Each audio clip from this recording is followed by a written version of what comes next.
మా ఆయన పానం బాగలేదు. ఎట్లుంది రేవంత్ రెడ్డి వచ్చినా? ఓ గట్లనే ఉంది. ఎట్లా పడ్డది? వాడు వచ్చిండు మమ్మల్ని లాస్ చేసిండు పోయి. మిమ్మల్ని కోటీశ్వరాలు ఏం చేసిండు ఆయన? ఏం కోటీశ్వరాలు చేసిండు? ఉన్నోనికే ఇస్తుండే, ఏలోనికి ఎవడేమి ఇస్తలేడు. అంటే మిమ్మల్ని కోటీశ్వరాలు చేద్దామని ఆయన చూస్తాడు. కానీ ఎక్కడికన్నా ఎవరైనా పోయి అప్పు అడుగుతా ఆయన దొంగను చూసినట్టు చూస్తారు. ఎందుకు చూస్తారు? ఎందుకు చూస్తారు?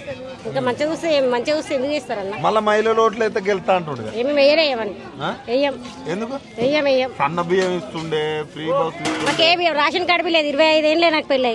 రేషన్ కార్డు లేదు నాకు, తెలుసా? ఊళ్ళో భూమి బి లేదు, మాకేం లేదు తెలుసా? మన కిరాయి కనీసం మీకు 18 ఏళ్ళు నిండిన మహిళలకు 2500 పింఛన్ ఏది లేదు, ఏది లేదు. 500 గ్యాస్, 500 గ్యాస్ లేదు. నా ఇది కాదు, ఏది లేదు మాకు. అసలు రేవంత్ రెడ్డి వచ్చిన నీకు ఒక్కటి ఏం రాలేదు. రేషన్ కార్డు లేదు మాకు, తెలుసు? ఫ్రీ బస్సు మేము పోతామా? ఎప్పుడో 6 నెలలకు ఒకసారి పోతాం. ఎప్పుడు పోము మేము. మీకోసం పెడితే మేము ఏడ పోతాం నైనా? ఫ్రీ బస్ ఎక్కే బదులు సపరేట్గా పైసలు బస్సు ఎక్కిపోయేది మనం. అంతేనా?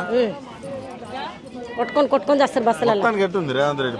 ఏం బాగలేదు, ఏం బాగలేదు, ఏం అవసరం లేదు. అమ్మ వాడు వచ్చిన కాడికి ఇంకా మొత్తమే అధ్వానం అయిపోతుంది. మరి ఒక్కటి ఏమన్నా ఇల్లు గరీబోళ్ళకి ఇవ్వాలన్నా ఏమి ఇచ్చిండు? మాకేం లేదు. నేనంటే ఏ కరెంటు లేదు మాకు. పైసలు కట్టుడే,